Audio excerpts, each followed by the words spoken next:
Here's a multi-use trail not far from the Hewlett-Packard corporate office or something. Why Cooley needs a wall on this side, I don't know. I don't know why there's a fence over here. It's highly regulated. It looks a little bit better further down.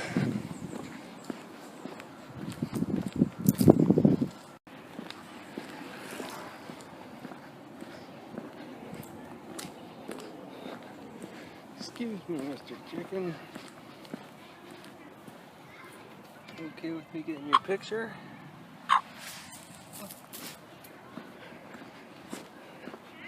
Wow, these chickens are friendly. Okay, so this is weird.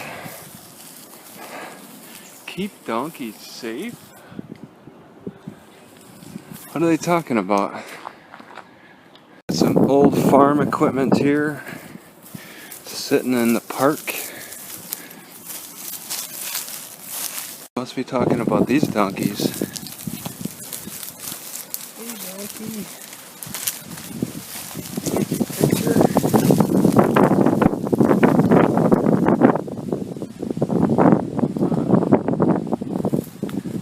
Must be real old. Just a little. Not much to see. I've never seen something so small. This is the smallest trailer I've ever seen. That's something you can pull behind your car. Of course, they do make them smaller. It's just old and small, I guess. Isn't it a cryobank for freezing sperm or something?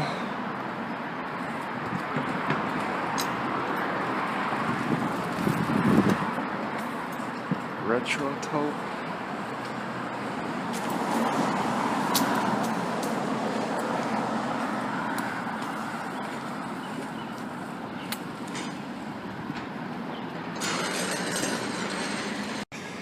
It still amazes me how I can find pockets of just swamped populations in cities, and in turn find pockets of roomy areas with plenty of room.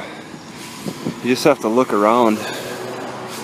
It's not evenly swamped in any city. You just have to look around. I bet construction is a big factor.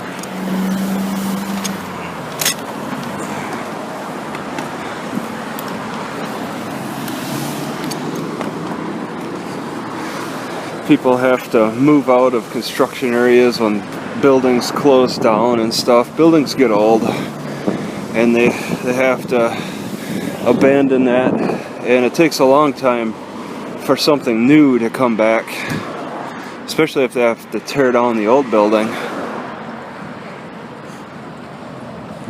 So that creates pockets of inactivity where you could car camp potentially. I gotta say, I'm a little surprised to see people sleeping in their cars in the library parking lot. These two cars, there's a homeless lady sleeping at the bike rack, not in a car. There's somebody sleeping at this bus place.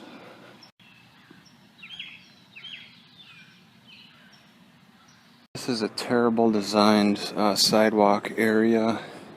I forget the name of the street, but man, people must trip a lot. I've been tripping a lot on a lot of little small curbs. See, skaters are jumping the curbs, smooth them out a little bit. Look at these tiny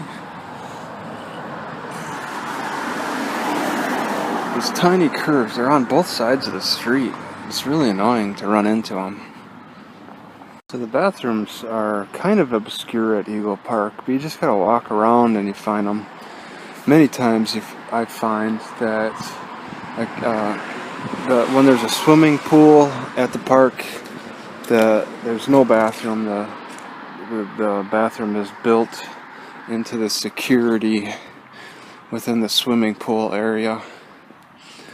And if you look on the outside of Eagle, there's no regulation for parking. So I think there's some long-term parkers here. and there's a bathroom, and the library's not far. I'm parked in like a no parking area except for Sundays and holidays. Wow, actually, it looks like they're displaying some yellow thing. Oh, okay. Olema Campground. Not sure what that is. But I could park, yeah, anywhere in between here. It's called the bike lane. But they're not enforcing people to not park in it. So people are parking right on the bike lane. So they might have 2-hour parking here right next to the library, but across the street it's completely unregulated.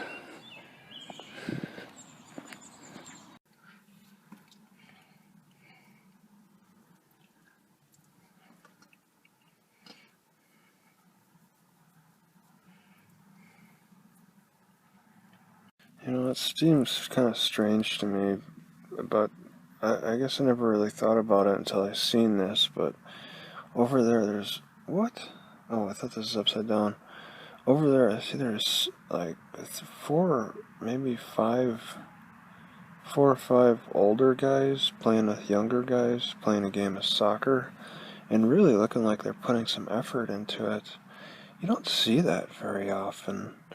When I pass by these games and stuff, the old people usually sit it out, but this has a real strong appearance of being quite a pickup game, and it doesn't seem like it's focused on just family, but it does seem focused on a particular race.